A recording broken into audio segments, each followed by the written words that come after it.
Mirada Económica.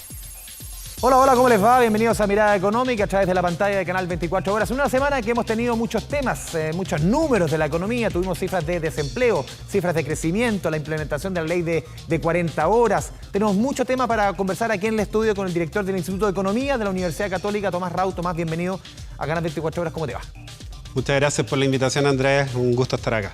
Partamos hablando, Tomás, por desempleo que se han entregado números que hay lecturas de todo tipo. Pasemos a revisar la primera gráfica que hemos proyectado, que vamos a proyectar, que hemos preparado para entender un poco. A ver, fue 8,7% en el trimestre enero-marzo. Si nos comparamos con el mismo periodo del año pasado, hay que comparar peras con peras, por un tema de estacionalidad, lo vemos en la siguiente estación. El mismo trimestre del año pasado fue 8,8%, o sea, hace 16 meses que no teníamos un desempleo más bajo que el del año anterior. Y la última estación, y aquí paso a preguntarte, 884.000 desocupados, 1,7% más que hace un año. Claro, tenemos más desempleados que el año pasado a la misma fecha, pero el crecimiento es más chiquitito respecto a otros trimestres. ¿Cuál es tu primera reacción, análisis respecto a estos números macro que conocimos durante la semana? Claro, una primera mirada es marginalmente favorable en el sentido de que se reduce la tasa de desempleo de 8,8 a 8,7 y esa es una buena noticia.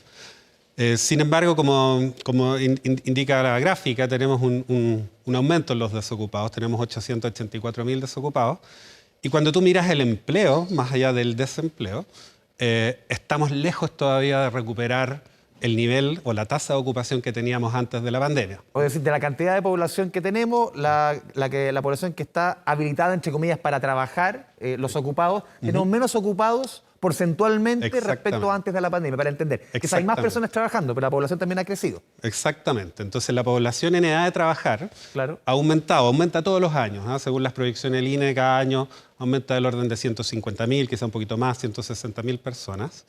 Entonces, lo que ha ocurrido es que han aumentado esas personas, se han generado más empleos, sobre todo en los últimos 6 meses, pero porcentualmente estamos más bajos. Estamos con una tasa de ocupación de un 57% y antes de la pandemia era 58,2%. O sea, faltan casi 200.000 empleos. Tomás hablaba, en su minuto, el economista David Bravo habló de una emergencia laboral no declarada. ¿Es tan así? A ver, los adjetivos son complicados porque a veces pueden causar hasta el efecto contrario del cual uno busca. Yo prefiero decir que hay una urgencia laboral. ¿Por qué? Porque no hemos recuperado los empleos que había prepandemia. Faltan 198.000, 200.000. Y cada año que pasa se nos puede ir alejando más la meta. Entonces sí, hay una urgencia. Yo diría que el mercado laboral está desatendido.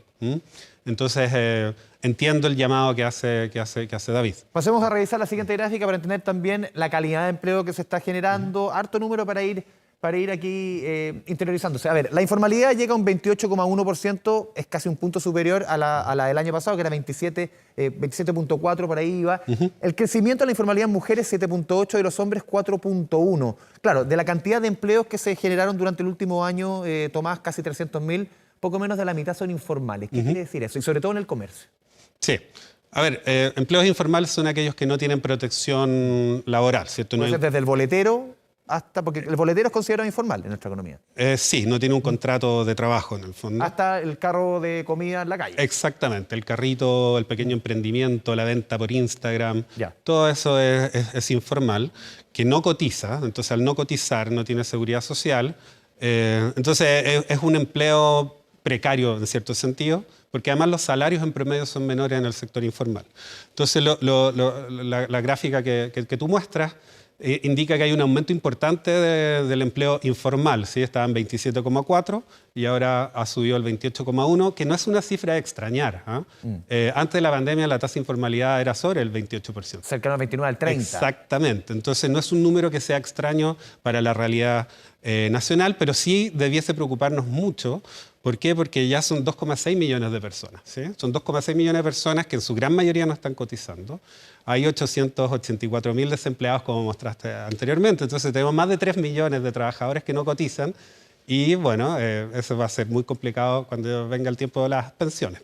Vamos con la última gráfica relativa al empleo para seguir entendiendo el panorama del que estamos hablando con Tomás Rau acá. Mira, la fuerza de trabajo, el último año que ese 3,2%, este número nos había dado mucho. Que los ocupados crecen más que la fuerza de trabajo, que es una buena noticia. En el fondo, se generan más trabajo que cómo crece la fuerza de trabajo. Y la siguiente estación, 302.000 empleos creados en un año, de los cuales... Y pasamos a la última estación, de esos 302.000, 240.000 son asalariados privados, muchos de ellos informales, la mitad, pero la mitad también son asalariados privados con contrato. Claro, crece mucho el informal, pero también crece de manera importante, como no estaba ocurriendo antes, también el asalariado privado con contrato. También es una buena noticia para empezar a mirar también el vaso medio lleno. Por supuesto. Hablar de una creación de 302.000 empleos es una buena noticia. No es lo común, ¿no? Claro. Si uno mira los 10 años previos a la pandemia, la capacidad generadora de empleo estaba más bien en torno a 170.000. Entonces, hablar de 302.000 es importante. Y sobre todo, si uno le hace un doble clic a esa cifra, son cerca de 250.000 los últimos 6 meses. Entonces, es efectivo que la economía empieza a moverse, empieza a generar un poco más de empleo. Esa es la buena noticia. Ahora, claro, cuando uno desagrega y ve que se está generando empleo informal, asalariado pero informal, eso claramente no es muy alentador, por lo que decíamos recién, la falta de protección social. Entonces, hay buenas noticias, hay buenos indicios, pero hay que tener cautela. Tenemos una tasa de informalidad bastante alta y una meta que todavía no llega. Sí, Tomás, en este escenario, el que estamos hablando ahora, con estos números, es cuando debuta hace algunos días la ley de 40 horas. En rigor, la gran mayoría está trabajando hoy día 44, pero se supone que a la larga, el 2028, son 40 horas. ¿Cómo conversa la realidad país con un tema que fue discutido durante mucho tiempo en el Congreso, tuvo buena cantidad, tuvo una mucha mayoría, fue discutida en mesas tripartitas entre trabajadores, gobierno y también empresarios? O sea, para nadie fue una sorpresa. El escenario que lo pilla quizás no es el mejor, pero ¿cómo ves tú la implementación de esa ley en este escenario? Sí, efectivamente... fue una ley que además que tuvo un consenso transversal, ¿cierto? Mucho apoyo, mucho estudio. En particular ahora con la implementación se rebaja 1 hora. De hecho, si tú miras la encuesta del INE, hoy en día las personas en promedio trabajan menos, trabajan 41,3 horas según el INE. Entonces, a mí lo que me preocupa, más allá que es un cambio que tiene que ocurrir, es una ley, como decía, aprobada con un amplio consenso. Son las potenciales rigideces que se pueden introducir en las interpretaciones del reglamento. ¿En qué sentido, por ejemplo? En el sentido de que a 6 días o 1 semana antes que se implementara la primera reducción de jornada, salen estas dudas con un nuevo dictamen, si se puede fraccionar o no 1 hora, cuando hubo 1 año entero para hacer eso. Claramente yo creo que enreda un poquito la implementación. Y creo que no es bueno incorporar más rigideces que las necesarias, ¿cierto? Sobre todo en una ley de tan amplio consenso. Tomás, también esto se da tuvimos durante esta semana la celebración del Día del Trabajador y ahí ha puesto nuevamente la Central Unitaria de Trabajadores la importancia de subir el sueldo mínimo, que va a llegar el 1 de julio a los 500.000 pesos, llegar al final del gobierno del presidente Boric a los 630.000. ¿Cómo ves tú, insisto, en este contexto, con la discusión de las 40 horas, incluso con una discusión previsional, cómo ves esa petición de parte de la CUT? A ver, el salario mínimo ha estado aumentando fuertemente el último año y medio, ¿cierto? Y viene una nueva alza que llega a los 500.000. Tenemos un empleo juvenil superando el 21,6%. Desempleo. Perdón, un desempleo juvenil superando el 21,6% y desempleo juvenil femenino en 24%. ¿Sí? Entonces, si ponemos ese contexto y ponemos que ya ha tenido un alza importante, yo pondría una nota de precaución, porque al final el salario mínimo, ¿sí?, lo recibe quien tiene un trabajo. Hoy en día hay 884.000 personas que no tienen un trabajo. Ahí su salario es 0, no hay salario. Entonces, en la medida que no bajemos el desempleo, no aumentemos el empleo, yo sería muy cauto en seguir aumentando el costo de contratación que tienen las empresas, ¿sí? Las empresas le ha subido la planilla, por decirlo así. Es más, hay 235.000 millones de pesos, ¿cierto?, que se ha dado a las pymes para poder pagar el salario mínimo. Entonces, ojo, si vamos a seguir subiendo el salario mínimo, ¿cómo las empresas lo van a poder pagar? Sí, Tomás, tú ponías el punto, creo que es muy relevante, en el desempleo juvenil. Sobre 2 dígitos, hasta sobre el 20% en la población general, 21%, ¿no dijiste? 21,6. 21,6. ¿Cuál es el camino para atacar justamente esa población, ese rango etario? Porque aquí surgen ideas de todo tipo, desde una suerte de cuota, que las empresas tengan cumplir una cuota de cierta cantidad de trabajadores de ese rango etario, creo que es menor a 29 años, o la otro camino, que también se ha seguido otras veces, es mediante incentivos. Sí. ¿Cuál es a largo plazo, a tu juicio? Porque uno puede apoyar una u otra medida, pero a largo plazo es mejor el camino de la cuota, como también se ha impulsado, por ejemplo, el tema del trabajo femenino, o es a través de incentivos a la contratación. Sí, a mí el tema de la cuota que se ha hablado en los últimos días me parece una mala idea, básicamente por dos razones. Una demográfica. ¿Ya? Los jóvenes entre 18 y 28 años van a disminuir los próximos años. ¿Sí? Población más vieja. Exactamente. Si tú te miras... En Chile y el mundo. Sí, pero si miras las proyecciones del INE, ¿sí? En 6, 7 años más va a caer algo así como un 10%, quizá un poquito menos, la población de jóvenes entre 18 y 28. ¿Sí? Va a tener 200.000 jóvenes menos. En esos mismos intervalos de tiempo, si tú miras los adultos mayores a 55, va a aumentar en 1 millón, de 5 a 6 millones. ¿Sí? Entonces, si tú dices voy a poner el foco en una política de acción afirmativa para contratar jóvenes en una población que se está reduciendo y no miras una población que está aumentando fuertísimo. Entonces, quizás el foco hay que ponerlo en lo que es hoy día el final de la carrera laboral. Probablemente sí. Si tú miras los datos que liberó el INE hace pocos días, el empleo faltante, estos 200.000 empleos, el foco más fuerte en mayores de 55 años, incluso más fuerte que en jóvenes menores de 24 años. Entonces, esa a mí me parece que es una mala idea, que no se sustenta en la demografía. El incentivo, por otra parte, obviamente también tiene un costo para el Estado. Algo se ha hecho.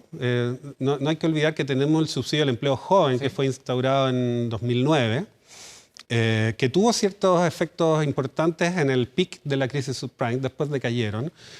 Ese subsidio no se ha revisado en 14 años. ¿Se debería reactivar a tu juicio? Yo creo que primero hay que revisar, hay que revisar si los montos son correctos, si la cobertura, si es un subsidio que está funcionando o no. También después se hizo el 2012 el bono del trabajo de la mujer. Ese es un subsidio que evaluamos en la Universidad Católica y no encontramos que tenga impactos en el empleo. Entonces, yo creo que hay que revisar mucho de lo que hay. Faltan políticas de mercado laboral.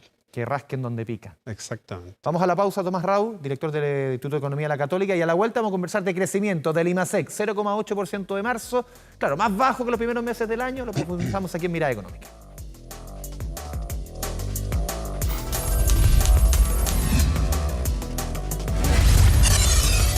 Mirada Económica. 4 horas estamos conversando con el director del Instituto de Economía de la Católica, Tomás Rau. Tomás, hablemos de crecimiento, hablemos de IMASEC, pasemos a revisar los números que entregó durante la semana también el Banco Central. 0,8% para marzo. Las estimaciones iban entre 0,3 y 2,4 los más optimistas. Estuvimos la mitad para abajo, podríamos decir. Y claro, marzo tuvo 3 días hábiles menos que el mismo marzo del año pasado. Números, y lo conversamos en la primer programa, no sorprenden, pero también, ¿qué sabor te deja? ¿Más agridulce? Como se decía antiguamente, se nos apareció marzo. ¿Sí? Con sus 3 días hábiles menos era esperable un desempeño menor al que habíamos visto, por ejemplo, en febrero, que fue muy bueno, un 4,5. Incluso el de enero, que fue un 2,5. Yo creo que está en el punto casi medio sí, un poco hacia abajo. Porque decía, perdón, el ministro Marcel, que si no hemos tenido estos 3 días hábiles menos, hubiera sido más cercano quizás al 2,5 de enero, o sea, hubiera estado dentro de la sintonía. Probablemente. Yo me quedo con la mirada del primer trimestre, quizás, viendo como también poniendo un tono de optimismo dentro de estos números complejos que a veces vemos, que el primer trimestre hay un crecimiento de 2,5, que está en el rango medio de la proyección del IPOM del Banco Central. Sí. Exacto.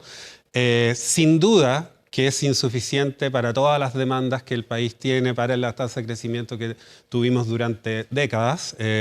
Sabemos que mientras más crecimiento se genera más empleo formal, hay un círculo virtuoso, pero creo que al menos la economía empieza a poquito a despegar y yo creo que tenemos que centrarnos en eso. Vamos con la siguiente gráfica, seguimos entrando en los números del IMASEC. Mira, los sectores que más empujaron y los que al final tiraron para atrás también el carro. Minería 8,2, empujó industria y comercio, se restaron 2,3 y 5,3 de caída, servicios 0,5, arriba. Tú decías 2,5 el primer trimestre, el resultado más alto casi en 2 años para un trimestre. Pero me quedo con esta parte, Tomás. Claro, los sectores que están empujando la economía, por ejemplo, es minería, que no es intensivo en uso de mano de obra. Y lo que están restando, por ejemplo, es comercio, que sí es intensivo en uso de mano de obra. Eso también se puede reflejar un poco en las cifras que hablamos al principio de desempleo, que claro, está empujando la economía hoy día. La minería, que no usa tanto mano de obra. Sí, puede estar relacionado con lo que tú dices. No hay que olvidar que si tú miras la economía como un todo, lo que es el consumo privado, que está obviamente íntimamente relacionado con comercio, es cerca de un 68, un 70% de toda la economía. Entonces, se te cae ese sector, entonces obviamente es un frenazo. Entonces, claro, el sector minero está arrastrando el carro este trimestre y eso es positivo. Y efectivamente la nota de precaución es comercio porque está íntimamente ligado a la disponibilidad de ingresos de los hogares, ¿cierto? Entonces, si hay más desempleo, los salarios reales cayeron durante casi 2 años, no se han recuperado todavía, al menos al nivel tendencial que tenían antes, la morosidad ha ido aumentando, entonces sí hay un correlato con los datos que miramos hace un rato. Tomás, ¿en qué momento está la economía? El presidente hablaba durante las semanas de expansión, de reactivación de la economía, hay economistas que son más cautos, claro, dicen, tengo optimismo, pero cautelosamente optimista. ¿En qué momento está la economía? En un optimismo moderado, en el fondo. Sí. A ver, viendo bien en frío la situación, porque obviamente aquí se desatan pasiones y sin duda la economía está mejor que hace un año. ¿Sí? Crecimos un 0,2, ¿cierto? El año 2023, ahora digamos un 2,5. También con un banco central que le puso, apretó el cinturón porque veníamos de una crisis. Freno a mano, ¿cierto? Exactamente. Tú pones el freno a mano de la tasa de interés y viene el frenazo. ¿Sí? Entonces eso ocurrió y ahora de a poquito se empieza a reactivar.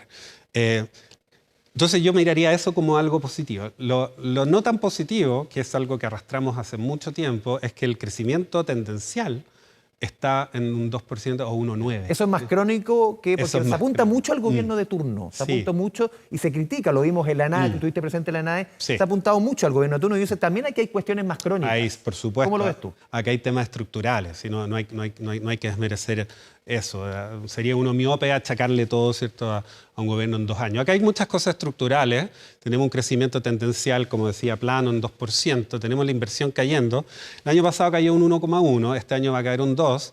Pero si uno mira los últimos 10 años, en 6 de los últimos 10 años la inversión es negativa. Sí. Entonces, este año va a ser negativa. Va a ser menos 2%. ¿Sí? Entonces, tenemos sin duda un problema estructural. La economía dejó de crecer hace una década. Estamos, si se puede decir así, en un estado tenue de 2% que apenas permite recaudar un poco más, pero no generar empleo. Y en la discusión, ¿tú ves que es una discusión sobre todo del mundo privado? Y ahí está, lo vimos también, insisto, en la ENADE.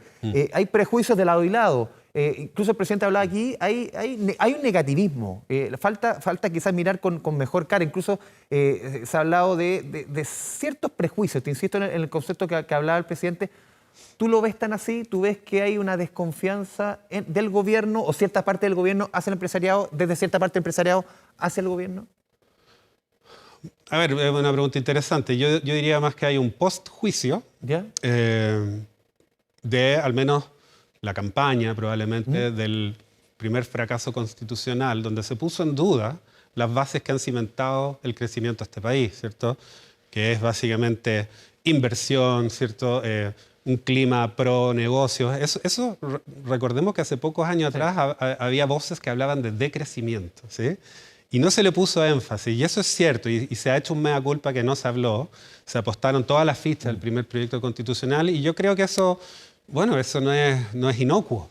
Claro. Entonces, yo creo que sí hay desconfianza, y creo que sí tenemos que hacer un esfuerzo por reparar esas confianzas, porque todos estamos en el mismo país y queremos que se desarrolle.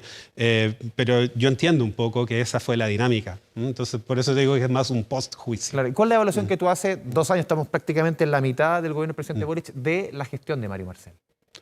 Al ministro Marcel le tocó una tarea muy complicada. Asumir... incluso antes, cuando fue presidente del Banco Central.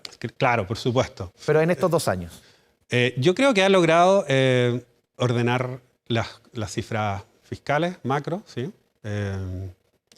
más allá de que hay mucha preocupación por los niveles de deuda, pero bueno, estos venían creciendo de antes, tenemos una macro bastante ordenada, los equilibrios están recuperados. Obviamente tenemos menos fondos, tenemos menos colchón, por decir así, para eventuales problemas que vengan en el futuro, y eso es algo que se tiene que ir recuperando.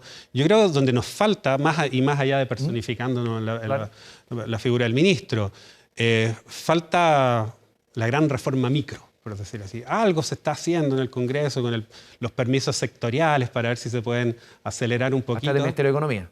Claro, eso ya es... Se ha apuntado harto a la permisología en este gobierno, lo han reconocido también economistas, sí. Como Klaus Schmidt-Hebel dice, como nunca quizás se ha intentado avanzar. ¿Cómo lo ves tú? Mira, yo veo que hay un esfuerzo interesante en el proyecto de permisos sectoriales. ¿Qué falta? Yo creo que hay un segundo problema que yo no sé bien cómo se ataca a eso, porque eso ya no es un proyecto de ley específico, que es la judicialización de los proyectos. Se judicializa. Entonces nosotros podemos reducir los permisos. Por eso, no sé, se da mucho el ejemplo de una planta desaladora de 11 años, quizás se pueda bajar a 7. Igual es mucho tiempo.Igual si una organización pone un requerimiento en un tribunal, te puede parar eso. Entonces... y no digo que haya que despreocuparse de la sostenibilidad, por supuesto que no, pero estamos un poco entrampados en eso. Entonces necesitamos no solo avanzar en lo que son los permisos sectoriales, sino en cómo descomplejizamos, cómo hacemos más sencillo que los negocios puedan florecer. Tomás, nos queda un minuto. Ustedes en la Católica van a tener una reunión bien importante en algunos días más. Incluso viene un premio Nobel, para que nos cuentes un poquito antes de cerrar el programa. Sí, en la semana del 13 al 17 de mayo estamos organizando una conferencia muy, muy grande, que es el Rich Forum de 2024. Son 10 workshops o pequeños encuentros temáticos de economía laboral, economía pública, de la salud. Y además traemos invitados internacionales de alto prestigio como David Card, que es Premio Nobel de Economía 2021 recientemente. Así que vamos a estar hablando de salarios, de empleo y muchas cosas más. Así que, la invitación está abierta. Por supuesto. Tomás, muchas gracias por tu presencia aquí en Mirada Económica. Muchas gracias a ti, Andrés. Y a ustedes, muchas gracias por la sintonía. Nos vemos la próxima semana en otra edición de Mirada Económica a través de la pantalla de su canal 24 horas. Chao, chao.